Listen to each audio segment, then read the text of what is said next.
Hello everyone, very happy to be here and very thankful for the opportunity to come here and to take the floor. Thank you very much for the organizers for having me in École Normale Supérieure. So I am from Financial University, Moscow, Russia, and the topic that I'm going to speak about, monetary system of the Russian Empire, 18th, 19th century, it sounds really wide. It sounds really wide, not only because of the period taken, but because of many different parts that comprise, that are in the notion of monetary system. So, as for my personal presentation, it's more about peculiarities that were interesting for me during my research, the peculiarities of my choice. And so let's start. Let's take a look at the structure of the presentation. And this is how actually I structured my research. I was just setting questions and looking for the answers. So the first question that really bothered me was, what are the ultimate monetary concerns of the ruler, of the emperor of the Russian Empire during 18th, 19th centuries? There were many emperors, so we could expect the goals to be different, but I even used the word concerns because goals are more of the long-term projection, while emperors cared more about short-term concerns.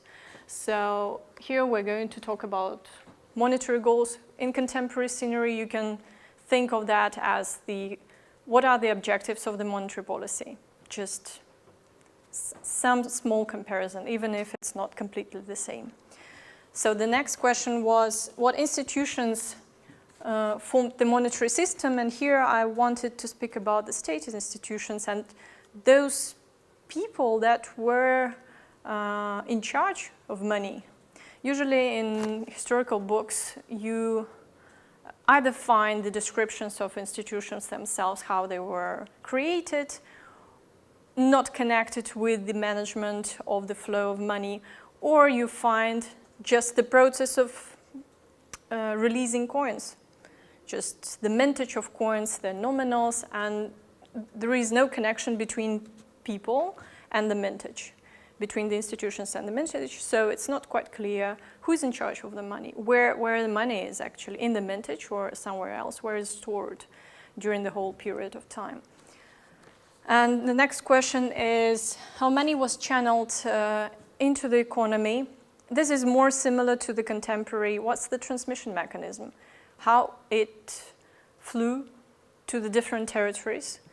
And what are the channels? Not technically, not how they were carried, but what are the economic techniques? What are the economic instruments that bring the money into the economy at that period of time? Which is quite different to the contemporary scene. When the money supply changes, all you know is the change in the computer of the commercial bank through accounting. So the bank money is created, it's either expansion or contraction, the interest rates are changing, and here you have to change the money supply in coins, which is probably only in the expansion side, towards the expansion, but still, how will it go into the economy? So I was curious about that too. And the third, fourth, and fifth questions, they're very connected, and they're a little bit slightly different. So what money was produced in the country from the points of nominals, metals, other materials, and the other two, what money actually was used during that time, because you can produce money, it doesn't mean that it is going to be used in the trade. So these are basically the questions that I was thinking about, and we are going on with them. So let's take just a quick look at the emperors of the Russian Empire, 18th and 19th centuries. And here you may see that it's pretty bad luck for the country when you have so many emperors changing during one century. Well, from the point of mintage, you have to remint coins quite often when the emperors are changing.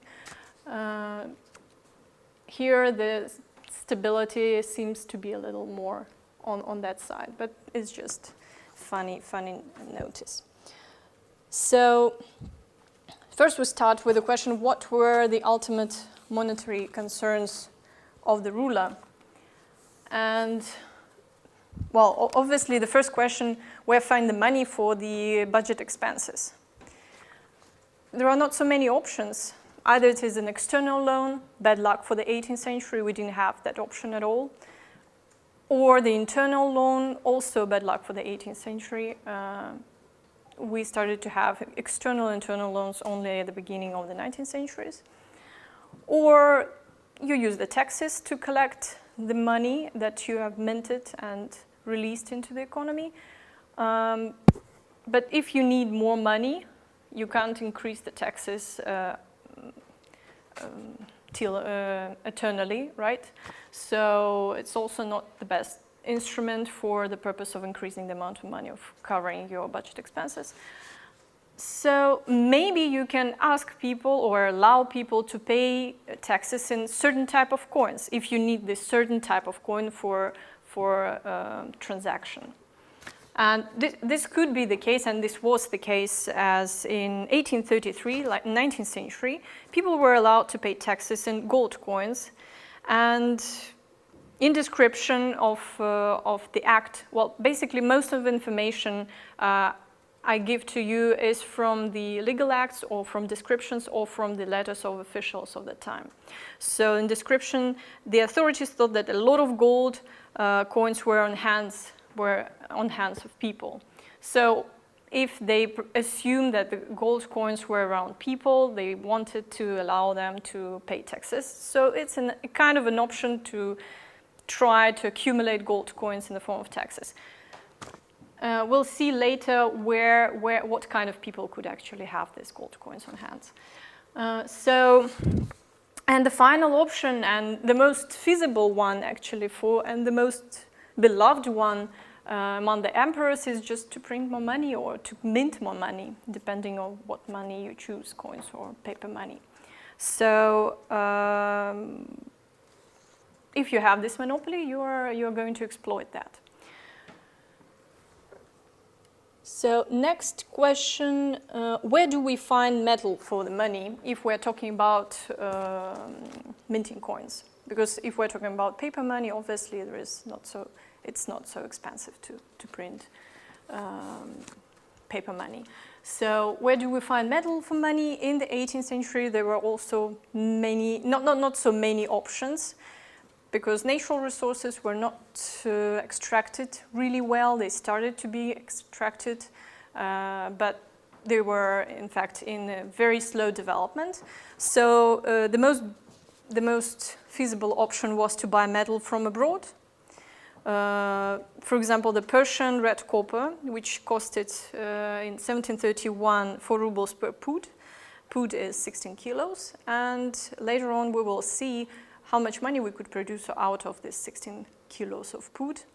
You will remember the price of the copper, and we can calculate the seigneurage that you make out of it. So, or there were options to buy it not only from foreigners, but also from inside the country, from private entities. You can find that in 1700, 1712, the description of contracts with private entities on the delivery of copper. Or another option to find the metal is the custom tariffs. If you are allowed to pay custom tariffs in foreign coin, like silver thaler, so you collect the silver thaler and then you bring it to the mint.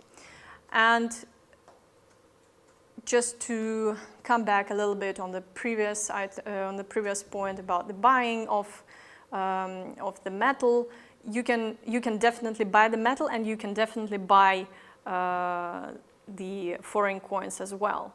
And there are descriptions of buying exactly the silver thalers inside the country, not only on the borders of the country and the customs, but inside the countries, even on the fairs. So you find legal acts that allow the institutions responsible for storing the money that allow them to go to the fair. They give them money, a certain sum of money, and to go to the fair and buy certain types of silver and certain types of silver coins at the fairs. And the interesting point there is that the monopoly, even for buying coins, was also present. So if the official is coming to the fair at the beginning of 18th century, it means he's the first to choose for the metal to buy. And only once he strikes the deal, the rest, which is left, is allowed for sale. And then another way is just confiscate, which was also the case in many times under the guise of the fight with counterfeit. You can find it in Acts of 1711, 1719, confiscate from foreign traders Russian silver coins. For example, you can confiscate not only foreign coins, you can confiscate the Russian silver coins, just telling that it's going to be counterfeit. Or there is another act that describes the bringing from Poland Russian rubles and 50 cents, 50 kopeek, but I will call it 50 cents for simplicity. So there is an act that allows the customs to just confiscate these silver coins in the benefit of the mint. So another option is just to ask for exchange, and officials used this instrument very often. How could you make people bring money to the mint for the purpose of exchanging them on another type of money or another coin of new chersel? You just prohibit to strike the deals with certain types of coins of a certain mintage date, and then you tell that there is an option to exchange it for newly minted coins. So come to the mint or to a certain points of exchange and make the deal. And here you also get, you're in the benefit as a state because you're exchanged one for one, and then without any price you have extra metal to make money from, and you can increase the nominal, which might be even higher than the intrinsic value, and you make the seigneurage. So you find it very often in very many cases, in very many documents where, like in 1728, they were reminting coins of 26, 27 mintage, in 1732, reminting of 1731, and even later on in the 19th century, they were also reminting the coins of older mintage. And I guess the state is assuming that if people are not bringing this money to pay taxes, they probably hoard it, as long as this money is not always coming back in the form of taxes. So they give another option. So you have a choice either to stick to this money as a capital or to exchange it for the means of payment, for the current means of payment that is legalized. And next one is how do we make profit out of minting? This one is quite simple. You just buy, you need a metal at a lower price, and you put a nominal which is above the intrinsic value. And this is the monetary concern, but it should also be on balance, because if the high nominal value is far above the intrinsic value, there's going to be a reaction from the crowd in terms of changing prices, and I'm going to speak about that a little bit later. So the next one, how do we make people use it and trust it? And we can separate this question, because do we always use money that we trust? Or do we always hoard money that we trust? So it's not always the same. You can, as a state, you can make people use the money by telling them to pay taxes, obviously. So there is no other way that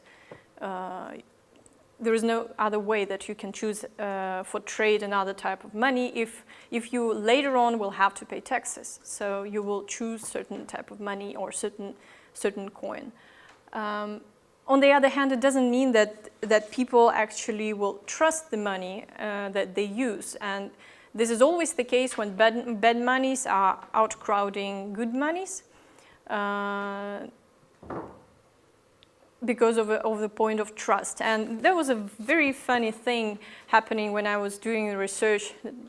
It mainly was connected with printing paper money, because the trust that is connected with the metal coins is usually connected with the price of this metal, of the metal itself and intrinsic value, while the trust that is connected with paper money is backed by nothing but by word of the emperor, of the ruler. And while coming across the legal acts that were dedicated to printing out, to explaining why the state needs more paper money in the future, like it was at the beginning of the 19th century, during the Napoleon War in 1810. So the explanation is usually very much connected with the sacred power of the emperor and the full trust in the emperor and the mentioning of the God power and so on and so forth. So in these laws, it is written that you should trust us that the amount of assignations or amount of paper money will not exceed some certain limit, because the emperor is the sacred person, the power is given by God, and he never lies. So this is funny, you know. It didn't work, I guess. It didn't work just because later on in the history of Russia, we found many cases when paper money was losing its value once it was backed by no metal coins, or just by word of emperor was just not enough for them.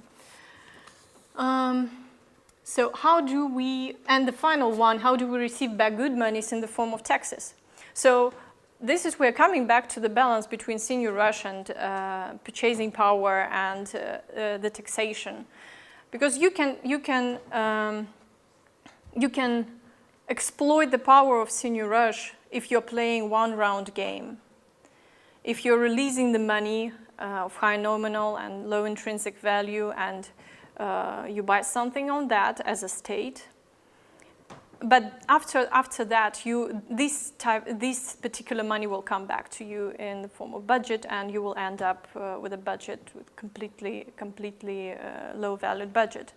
And the next time you're going to exploit this power of using this money, the prices will adjust, and the purchasing power of this money will already lower. So if we're speaking about the two-round game, then the senior rush doesn't work.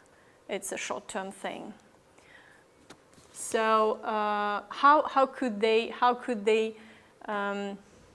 make people pay taxes in good money? Either make more valued silver coins or higher valued copper coins. It happened many times in the history. We'll see it a little bit later when the weight of coins were changing constantly. It was a kind of a fine-tuning process. So you use your monopoly, you use your senior rush, then you understand that the coins that you receive back, the low-valued coins, and you try to change the weight to make them a little bit better, remint them and release them again. So, but then you still again need more money, you change the weight to the lower, and the game starts again. So this was the question that I also was putting in front of myself. Let me see where we are. Or another option is actually to say not to pay in certain types of money, as they did in 1723. They didn't allow people to pay in very small exchange copper coins, which was 1/4 of a cent, 1/4 of kopeek. Just very little coins. So they just prohibited people from paying taxes in that. So you use your legal power and you make these decisions. And then let us go further. the next thing and the next question concerns the institutions. And what about the institutions? I was just trying to figure out how it all worked, because they were changing, they were evolving, developing, and something was happening, new organizations were built up, and there are going to be a lot of schemes, but they just generalized. So let's just take a look at this particular scheme where you see the, these are called prikaz in Russian, but if you translate it in English, it means order. So you order somebody, for example, to take a certain sum of money, some person that is close to the emperor, like boyars, right? They were close to the emperor. You order him to take a sum of money and to go to Makarevskaya fair to buy medals for, and bring these silver medals back to the mint in order to mint new coins. So the order is connected to a person. Once the person stays in a certain location, so the word is connected to a certain location, and out of this you get this. That prikaz is something like a department that is connected with a person sitting in a particular place, responsible for some certain things. So it's for, if we are talking about marine prikaz, it means this person that is ruling this administration unit is responsible for marine force. And it's just for, so here, these two administrative units were responsible for the mints, and the mints were quite a few. But after that, the control started to emerge, and the administrative scheme started to get more complicated, and we'll see it later. So here we find the emperor, the senate, and the collegium of state income that is responsible for the mint. So here you have the legislative body, and here is the executive body that manages the mint. And still we don't have the levels going down, right? So we end up at the storage in the mint. We are not talking about where money goes after that. And then there were times when it all started to be even more complicated. And here we see that they started to found offices here and there in Moscow. Then for a certain period of time, they decided to destroy the collegium that was responsible for the management of the mints.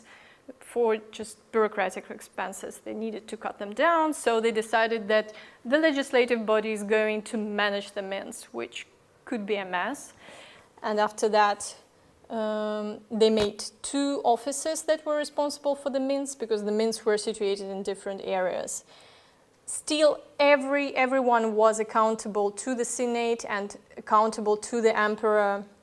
And after that, we end up again in the form of collegium, which is an executive body accountable to the legislative body, to the Senate.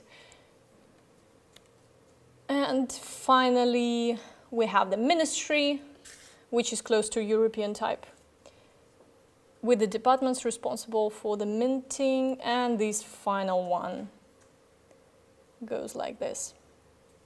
So what does it mean is the final slide that I want to show you. Here. So what does it mean is that responsibility at the beginning was individual. So the money was associated with the person that was responsible for this money. Then it started to be collective, and then it spreads around the administrative units all around the country.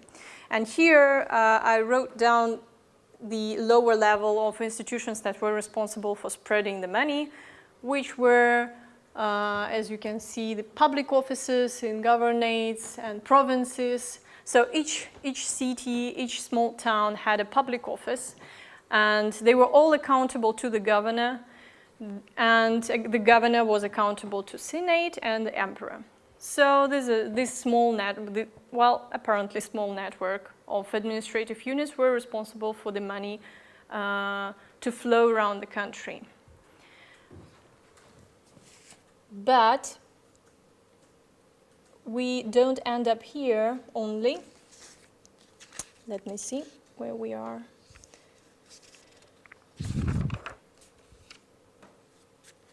So, to sum up, if we're talking about the beginning of the 18th century, the emperor is deciding about the amount of money. The production of money is made by mints, who manages the process of money supply, these orders or приказы, primitive administrative bodies.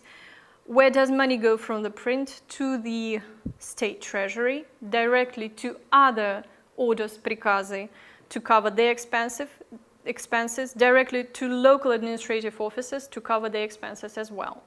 So once the money is at the mint, you have legal acts that tell you that you need to direct them to all the administrative bodies to cover the expenses that they have. We will see what expenses they might have. So after that, after 1780, not only the emperor could decide on the amount of money that should be produced, but also the Senate, but mainly the emperor was the only one that has the right to decide at last. And who produced also the mints, who managed collegium, or it was Ministry of Finance. They were all accountable to Senate, and the money also went to the state treasury, to local treasuries, local administrative offices, collegiums, ministry departments. So money was spread all around all administrative units, and every administrative unit, in fact, had their stock of money. Every administrative unit had the place for storage for money, and they had the right to use this money at their own wish. So, what were the channels of money injection? In fact, some natural channels were the salaries of officials. These are the main expenses that were automatically directed from the mint to the treasuries, to the local treasuries, to the cities and to the provinces. So these are automatic, how we call it, they were automatically directed by law. There was no way that every month this money will not come to the administrative unit. Then there was another variant that the money go to people through salaries of the army, because in the army you had very different people there, even the nobility, even the peasants. So you have to pay the salary to your soldiers, to your officers, and this is the way the new money can go into the economy, because after that these people will go to the fair, to the trading point, and they will use this money. You can also, I will skip the third point for a while, you can also use the exchange system, is that you tell people to come to the mint and exchange their old coins for the newly minted ones. We have been discussing that before. But the most interesting thing is that you use the contracts, and you use it everywhere. You use it, the state itself, every administrative body has the right to strike a contract with merchants of different guilds, with craftsmen from the cities, with free peasants, and even with serfs, if the landlord accepts that. So, if you think, even the mint itself could have a contract with a merchant on the delivery of some kind of product. So, you think of that as pretty flexible system if you know that every single expense from the budget, on the point of view of consumption, from the point of view of building process, building a ship, building a house, it was all documented in a certain contract. And there were definitely the conditions that you couldn't omit, and sometimes the state also used its monopoly over these contracts. And for example, if Just let me see. We have if the state needed food during the war period of time, they send the news to all the provinces asking all merchants or all peasants to bring their offer of certain type of food. And if they were not able to do that, they were punished, you know. So you think of that as a market economy, because the state is striking a contract with you and you give a product, they pay you, but still sometimes it was not. You were punished, the governor could have been punished if the people living in his province were not able to supply the state with things in need. So we can take a look at the examples of the contracts here. Yeah. So supply of goods. The numbers are actually the acts regulating the contracts made. Supply of goods to prikazy, transportation of state supplies, supply of salt, powder production, production of roundels for making copper coins. So even the private entities were allowed to make the materials, roundels for the copper coins. Supply of foreign coins and copper, ammunition, wine, sheep forest, things, and generally things to imperial court. So every single thing that was needed for the state, they could strike a contract and pay in money they possessed. So this is how they used their seigneurage. Were there monetary limitations? Well, definitely there were. Contracts should have been agreed with the upper administrative body. If the sum, for example, exceeded 10,000 rubles. 10,000 rubles was a really, really high sum of money. For example, in this sum of money, you couldn't exceed the sum of money without approval of the Senate in 1731. Or if you were striking a deal and making artillery contracts, you have to agree with governors on the sum above 10,000 rubles. It was also the period of Alexander I, which means it's 19th century. Or building contracts above 15,000 rubles were also to be agreed with the governor from Georgia in 1826. Again, it's the period of Alexander I. Contracts in Bessarabia, 10,000 rubles, you need to agree with vicegerent. Building committee had to agree on more than 50,000 rubles with the approval of Senate. So there were limitations on that. And by these limitations, you could generally think of how much money was needed for the state. And you can also think that obviously the state didn't like when the taxes were paid in small copper coins, because when you are making the deals of 10,000 rubles, you definitely need money of higher nominals. You can't use this small exchange. So you may use that for the salary, but you can't use them to pay contract. There were also cases of cashless payment of contracts. I found only one case of that. It was more similar to bill of exchange system, which started to exist in the beginning of the 18th century, but it was just a promissory note, but like even an order from the state to be paid at certain term in certain places. So it was an order that you can use. You could come with this order and receive back the cash in coins.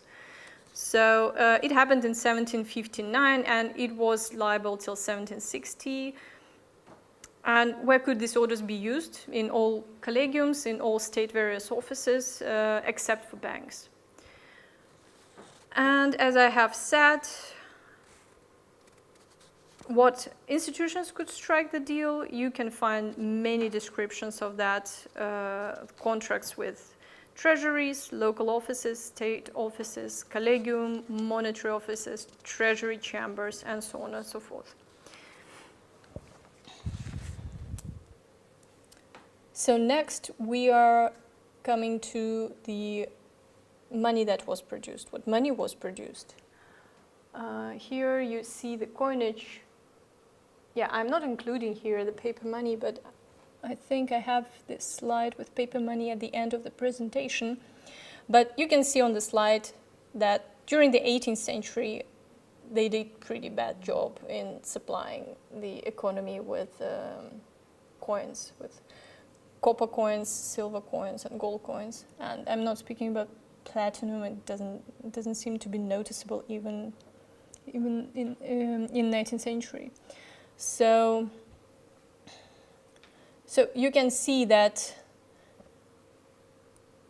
in 1754 here, is it possible to see? There was some problem with copper coins, and as long as copper coins were a small exchange, that means that there was some problem with small exchange coins. And we will see what reaction of people was due to the inelastic supply of small exchange money. And here is the same. We see closer the picture of coinage at 1730, 80, 40, 54. And so these data is collected through the accounting books of the mints. It doesn't mean that this amount of money was particularly circulating during that period of time, because we know that some coins were exchanged and this instrument was used pretty often. So we can even half the amount of money that you can see here to think of the approximate volume of coins circulating around.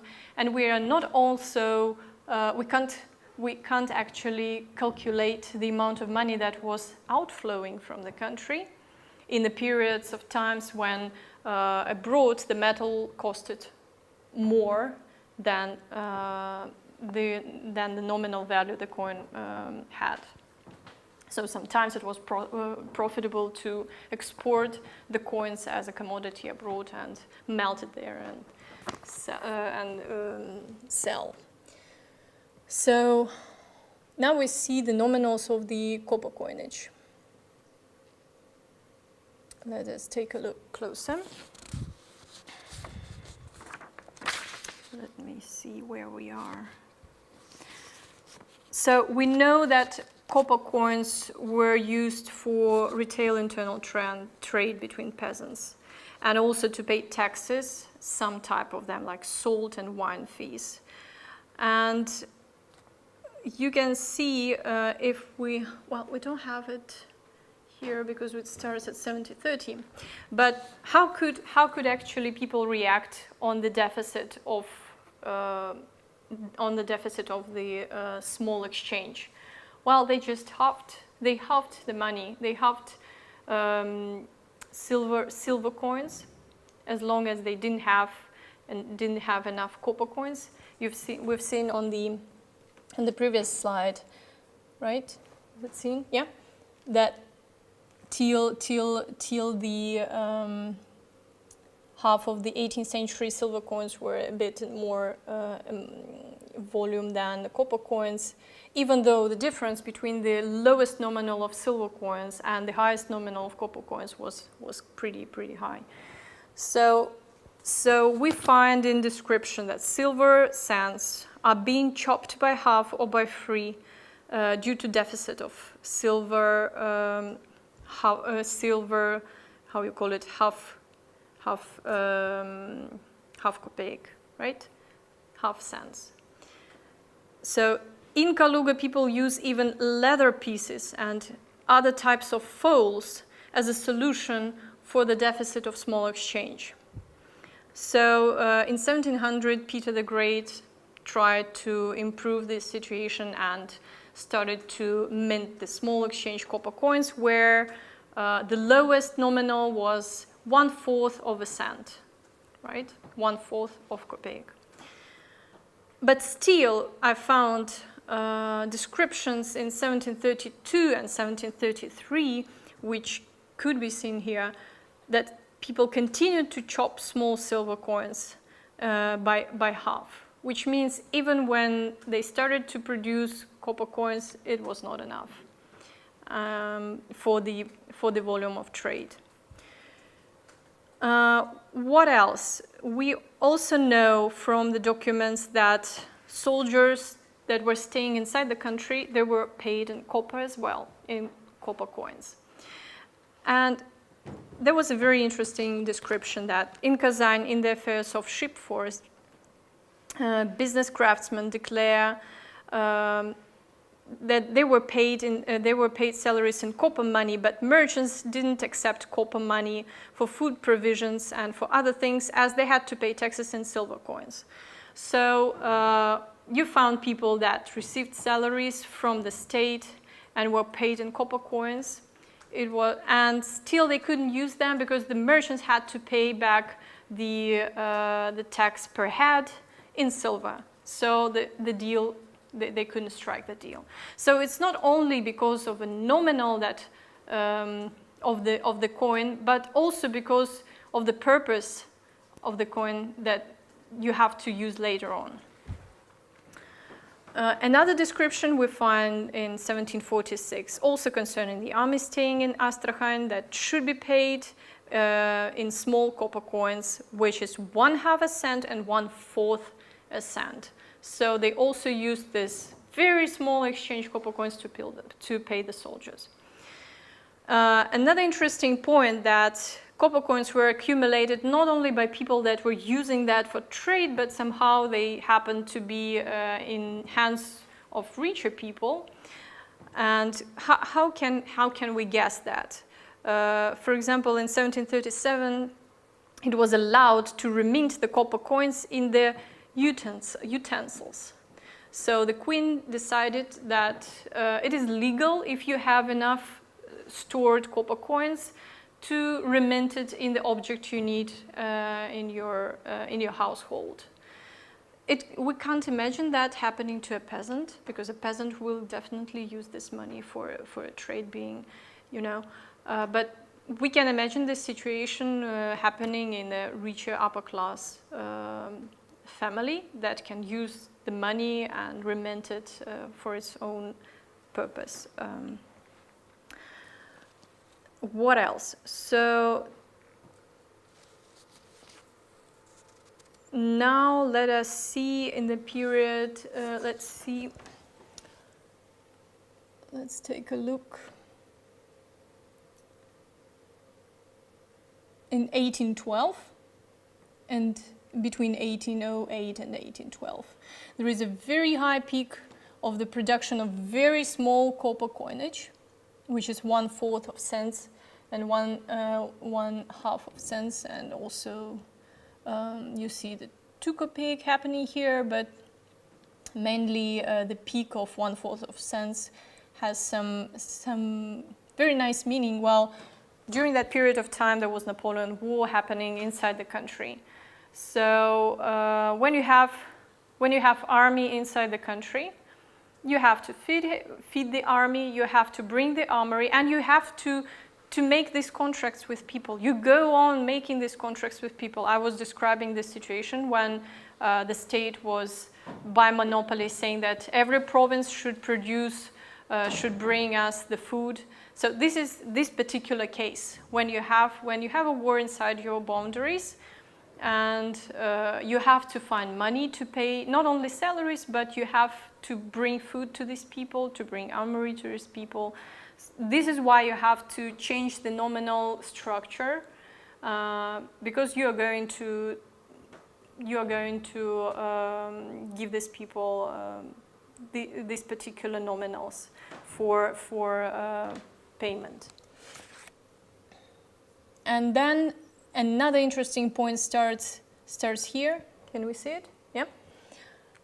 When we are close to the 1860, it's just the period of the end of the serfdom, when the peasants were released from the slavery, and you see the increase of the small exchange production, which is also connected to the transactions that mainly peasants do, the trading between them. So they need more small exchange coins for the trade to occur. Here we see how the state used its power and monopoly on the changing of weight of coins. And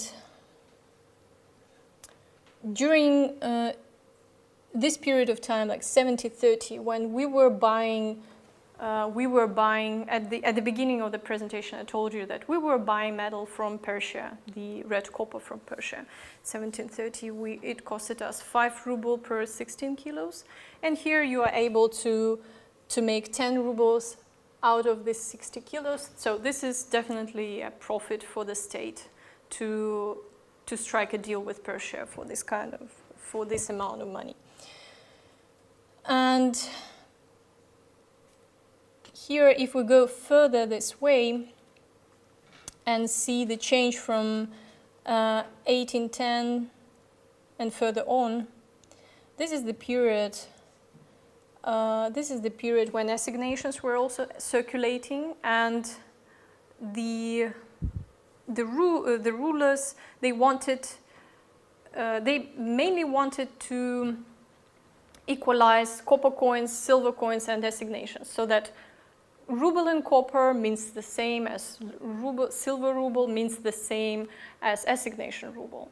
So assignations, which were the paper money printed out, at first they were thought to be backed by copper coins. Then there was not enough fund of copper coins preserved, and at some point of time they started to be producing a lot of huge volume of assignations, not backed by copper coins. So here,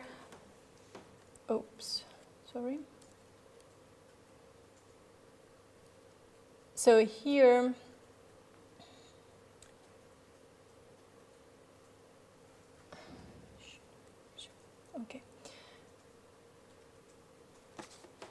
Here the change of weight of copper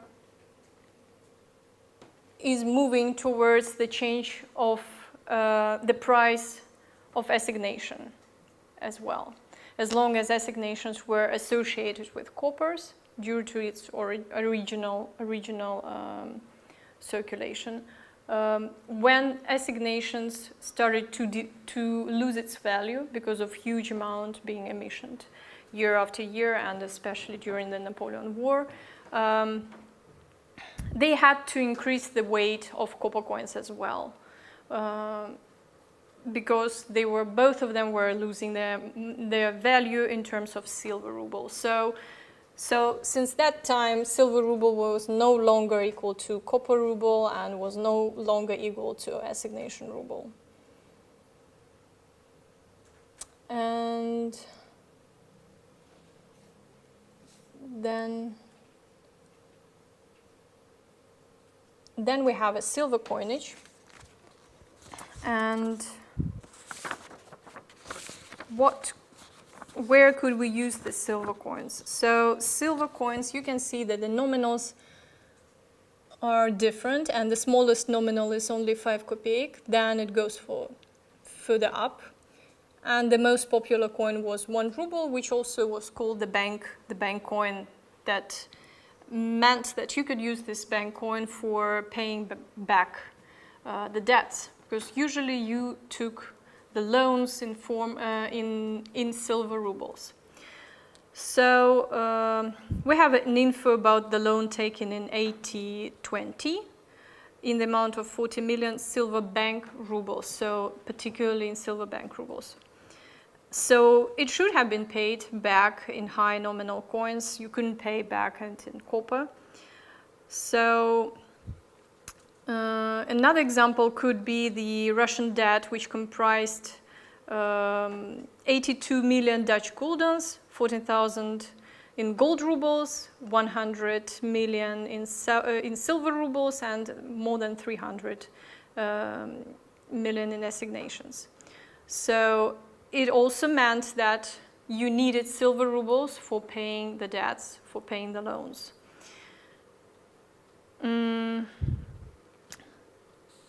We also find out that together with copper coins, army was also paid in silver and gold, especially if we're talking about the army that was staying abroad.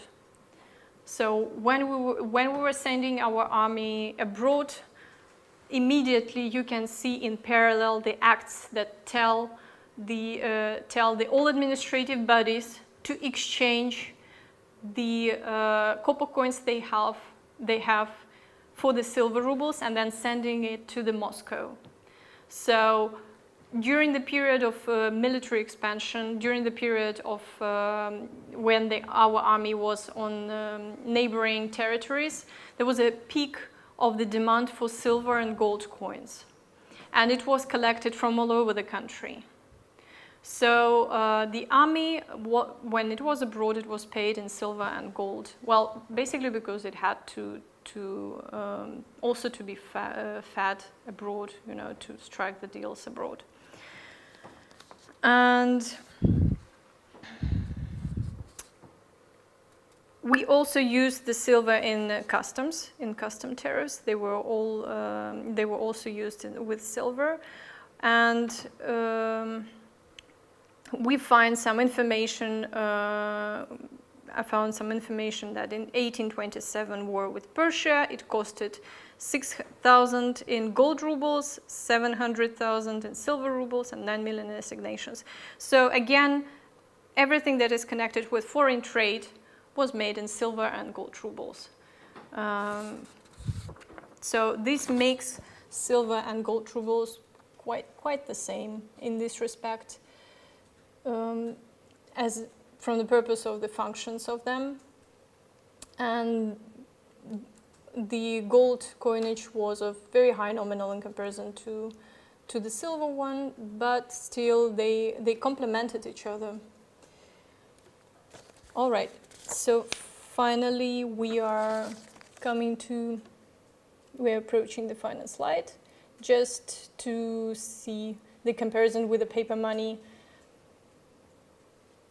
that was circulating in Russia in the beginning of the 18th century. But here it's just to see the difference between the capacity of coinage and the capacity of printing paper money. It doesn't mean that assignations was the only type of paper money that was used in Russia. There were plenty of them. Once the assignations lost their value, they were devalued officially. They were taken out from the economy, exchanged for another type of paper money, credit notes. Together with that, there were deposit notes used. There were bills of exchange used, but the share is quite smaller in comparison to credit notes and assignations. So, but the story goes the same. Each time the paper money stopped being backed by silver coins, if we're talking about credit notes, or by copper coins, if we're talking about assignations, it gradually was losing its value, either internally or even externally at stock exchanges like in Stockholm. So this is mainly the story that I decided to put in front of you about the monetary system of Russia. If you have any questions, you're very welcome to ask them. Thank you very much. Just one question. What is the relation between the production of coins and the population? I mean, how many coins a normal Russian person, a peasant or a trader, something like this, can have in his pocket or at home?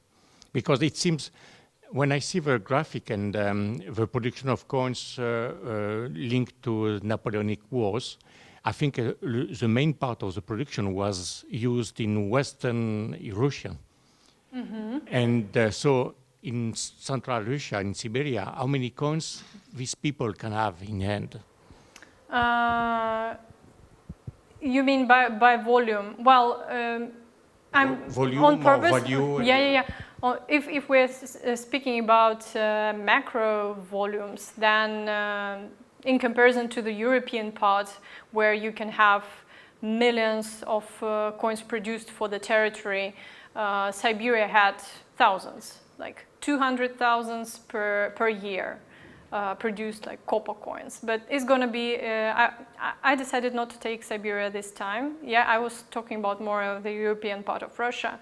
How can we think of the scope of prices and the income? You mean per person? Mm-hmm.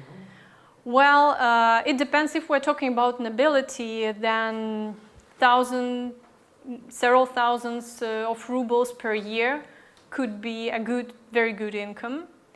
If we're talking about peasants, well, I honestly, I don't have information on the income of peasant, but it should be really not that huge. It should be really small.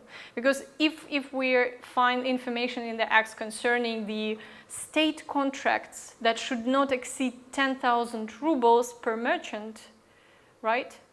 Or even we have limitations that we have not per merchant but per deal, yeah? And at the same time, one merchant can't strike a deal more than for 50,000 rubles. It means that, well, this is the upper limit for a person that is trading a lot.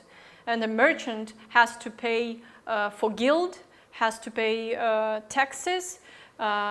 It has a huge turnover because merchants were wholesale people, mostly. They had huge merchant houses, and in the city you can have like up to 10 merchants on average, right?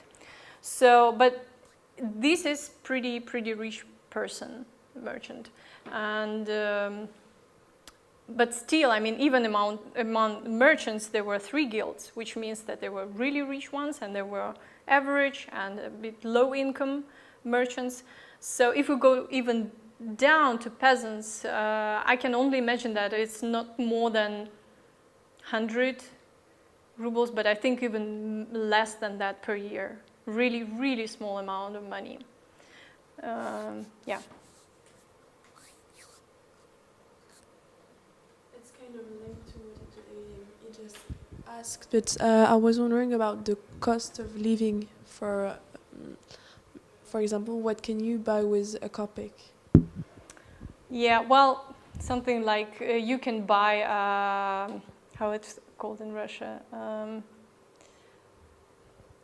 not oil, but sour cream, not sour cream, but yeah, kind of a sour cream thing. Well, you could use that. I mean, right now I don't have information. I can give it to you about the scope of prices, but the very thing that they were producing this type of coins means that these type of coins were in demand, and these were producing as reaction on the chopping of silver coins. So as long as people were chopping silver coins, it meant that people needed even smaller coins that they were possessing. But I currently can't give you just certain type of information on the scope of prices. Yeah, but I can show you if you need one. We can exchange the emails. I can send it to you. Okay, thank you.